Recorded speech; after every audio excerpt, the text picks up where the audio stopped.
लोकसत्ता यशस्वीमध्ये आपले स्वागत. मी विलास परब भूमिती विषयातील भौमितिक रचना या प्रकरणासंबंधी आपल्याशी संवाद साधेच.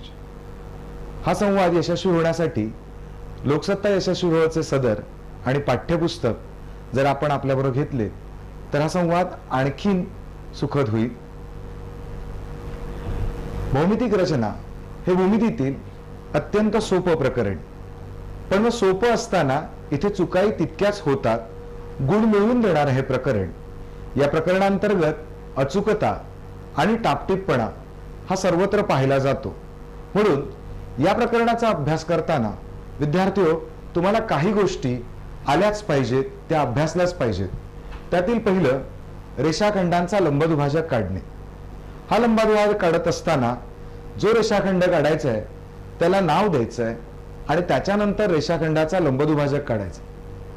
त्यानंतर कोनाचा कोनदुभाजक काढणे. या ज्या काही रचना आहेत या मूलभूत स्वरूपात आल्याशिवाय पुढे सुरुवात करताच येत नाही. कोनाचा कोनदुभाजक काढत असताना तो कोन लघुकोन आहे का विशाल कोन आहे ते पाहणं गरजेचं आहे. त्यानुसारच त्याचा कोनदुभाजक काढावा. त्यानंतर रेषेवरील किंवा रेषेबाहेरील बिंदूतून रेषेला लंब काढणे. हा लंब काढत असताना कुठून लंब काढायला सांगितलंय ते लक्षात घ्या. याचा सराव जर तुम्ही केला तर आंतरवर्तुळ काढत असताना त्याची जी त्रिज्या काढायची आहे तिथे तुम्हाला मदत होईल. त्याचबरोबर दिलेल्या कोनास एकरूप कोनाची रचना करणे. आपल्याला या प्रकरणामध्ये शेवटच्या सत्रामध्ये समरूपतेवर आधारित त्रिकोण काढायचा आहे. त्यासाठी ही रचना तुम्हाला मदतशीर ठरेल. त्याचबरोबर दिलेल्या रेषेला विशिष्ट अंतरावर समांतर रेषा काढणे.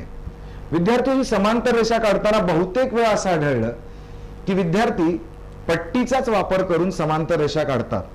तर तसं न करता समांतर रेषा काढण्यासाठी जे रचनांचे नियम आहेत, उदाहरणार्थ कोनमापक घेऊन किंवा कंपासचा वापर करून ही रचना करावी.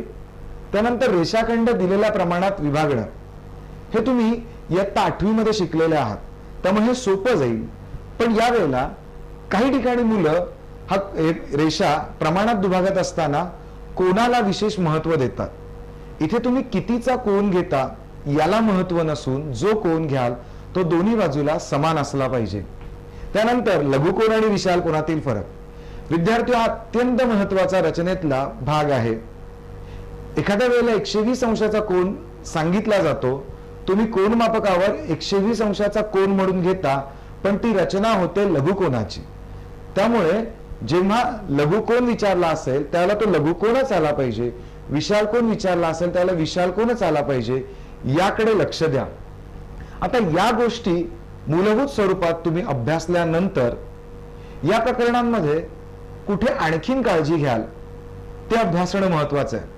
भौमितिक रचनांमध्ये पेन्सिलच्या कामाला फार महत्व आहे आणि पेन्सिलचं काम करत असताना इंग्रजीमध्ये त्याला ग्रेडेशन म्हणतात. म्हणजे श्रेणीबद्धता ही फार महत्वाची आहे.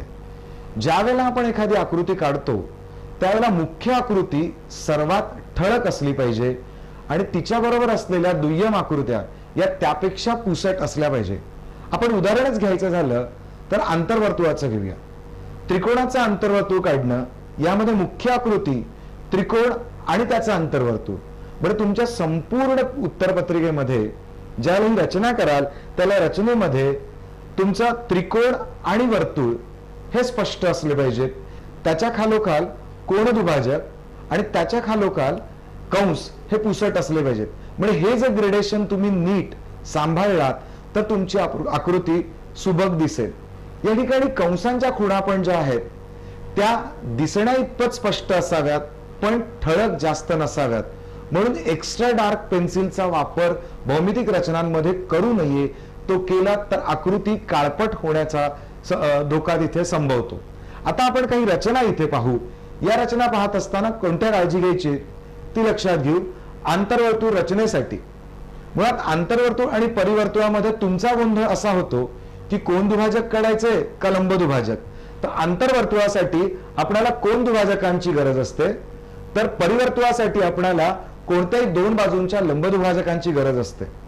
आता परत एकदा म्हटल्याप्रमाणे की त्रिकोण इथे महत्वाचा आहे, त्यामुळे हे कोन दुभाजक किंवा लंब दुभाजक हे थोडे पुसट असावेत.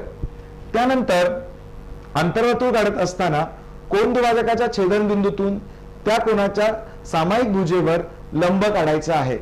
इथेही काही विद्यार्थी हा लंब पट्टीच्या साह्याने काढतात आणि ज्या वेळेला तुमचा पेपर गुणवत्तेकडे जास्तीत जास्त जातो त्यावेळेला या छोट्या छोट्या गोष्टींकडे लक्ष दिलं जातं. म्हणजे हा लंब काढलेला जो आहे हा पट्टीने काढलाय का कंपासचा वापर करून काढलाय हे याला महत्वाचं आहे, म्हणून हा शक्यतो कंपासचा वापर करूनच काढावा. त्यानंतर इथे काटकोन त्रिकोणात परिवर्तुळ केंद्र हा कर्णावर असतो. इथेही काही गोष्टी आपण रचना करत असताना स्वतःच समजून घेऊ शकतो. त्यातील की काटकोन त्रिकोणातला जर परिवर्तुळ काढायला सांगितला तर त्याचा जो परिवर्तुळाचा केंद्र आहे हा कर्णावर येणार असतो. तो येत नसेल तर आपली रचना कुठेतरी चुकते, हे आपण स्वतः तपासून पाहू शकतो. त्याचबरोबर समभुज त्रिकोणात परिवर्तुळ केंद्र आणि वर्तुळ केंद्र भिन्न नसतात, म्हणजे दोन्ही केंद्र समान असतात. त्यामुळे ते दोन केंद्र वेगवेगळ्या पद्धतीने मिळवण्याची आवश्यकता नसते. इथे परत एकदा आपण मागे आलो आंतरवर्तुळ रचनेसाठी. आंतरवर्तुळ रचनेमध्ये रचना करताना एक अत्यंत महत्वाचा भाग ठरतो तो की वर्तुळ त्रिकोणाच्या बाजूला स्पर्श करतं का नाही. हे संपूर्णपणे तुमच्या रचनेच्या कामावर अवलंबून आहे. तुमची पेन्सिल किती अणकुचीदार आहे, त्याचबरोबर कंपासचं लोखंडी टोक तुम्ही कुठे ठेवताय, तुम्ही काढलेले कोनदुभाजक योग्य आहेत का नाहीत, यावरनं तुम्हाला आंतरवर्तुळ केंद्र मिळतं. आणि मग त्या आंतरवर्तुळ केंद्रामध्ये योग्य त्रिज्या घेऊन जर वर्तुळ काढलं तरच ते वर्तुळ तिन्ही बाजूला स्पर्श करतं. त्यामुळे आंतरवर्तुळ काढताना पहिल्यापासूनच काळजीपूर्वकरित्या तुमचं जे भौमितिक साहित्य आहे ते वापरलं का हा धोका इथे संभवत नाही. यानंतर रचनेचा जो प्रकार आहे तो स्पर्शिका काढणं.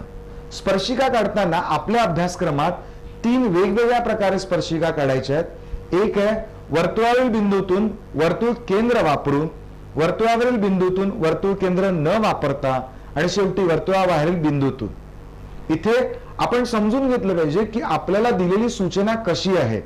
जर वर्तुळावरील बिंदूतून वर्तुळ केंद्र वापरून काढायला सांगितलं तर त्याची रचना आणि वर्तुळावरील बिंदूतून वर्तुळ केंद्र न वापरता याची रचना वेगवेगळी आहे, ती त्याच पद्धतीने झाली पाहिजे.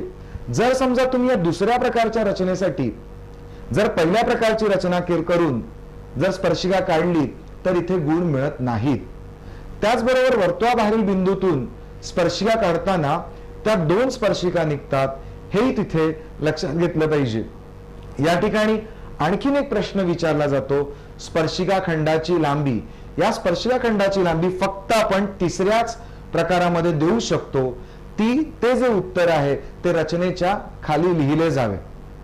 यानंतर विद्यार्थीओ, हे जे सगळं करत असताना आणखीन एक प्रश्न तुमच्या मनामध्ये येतो, तो कच्ची आकृती आणि स्पष्टीकरण. कच्ची आकृती ही परीक्षकासाठी नसते, ही तुमच्यासाठी असते. त्यामुळे आपल्या स्वतःच्या फायद्यासाठी कच्ची आकृती काढावी. कच्ची आकृती काढताना भले पट्टीचा किंवा कंपासचा वापर झाला नाही तरी चालतो, पण कच्ची आकृती का काढावी? कारण कच्ची आकृती काढल्यानंतर आपणाला तो त्रिकोण कोणत्या प्रकारचा आहे, ते वर्तुळ कशा प्रकारे छेदणार आहे किंवा स्पर्शिका कुठून काढायच्या आहेत याचा अंदाज येतो आणि त्या पद्धतीने आपण उत्तरपत्रिकेमध्ये उपलब्ध असलेल्या जागेचा वापर करू शकतो. त्याचबरोबर दुसरा प्रश्न असा येतो की स्पष्टीकरण कोणत्या आकृत्यांना द्यावं, म्हणजे ज्याला अनालिसिस म्हणतात. तर जिथे जिथे स्पष्टीकरणाची आवश्यकता आहे आपल्या लेखामध्ये आपण काही उदाहरणं अशी ज्यांचे नंबर दिलेले आहेत त्या उदाहरणांना स्पष्टीकरणाची आवश्यकता आहे, त्या उदाहरणांसाठी आकृती कच्ची आकृती काढायची, पण ती मात्र पट्टी पेन्सिलचा वापर करून काढायची. त्याच्या खाली स्पष्टीकरण द्यायचं आणि नंतर मग मूळ आकृती काढायची. म्हणजेच थोडक्यात वर्तुळावरील बिंदूतून वर्तुळ केंद्र न वापरता या प्रकारची जर रचना आली तर त्या ठिकाणी आधी साधी आकृती काढायची. तिला ही आकृती काढत असताना माप घेणं आवश्यक नाही. त्यानंतर तिचं स्पष्टीकरण द्यायचं आणि मग नंतर दिलेल्या मापाने आकृती काढायची. म्हणजे अशा प्रकारे एवढ्या भौमितिक रचनांमध्ये जर तुम्ही पहिल्यापासून सावधानता बाळगली तर नक्कीच तुमच्या रचना या योग्य रीतीने उत्तरपत्रिकेमध्ये उतरतील, त्याच्यात खाडाखोड कमीची होईल आणि यातलं जास्तीत जास्त यश तुम्ही संपादित करू शकाल. मित्रांनो, या संवादामधून आपण त्रिकोण रचना, स्पर्शिका याबद्दल शिकलो. पुढील संवादामध्ये आपण त्रिकोण पण मध्यगा आणि शिरोलंब दिला असता तसंच समरूप त्रिकोणाची रचना या बाबतीत संवाद साधू.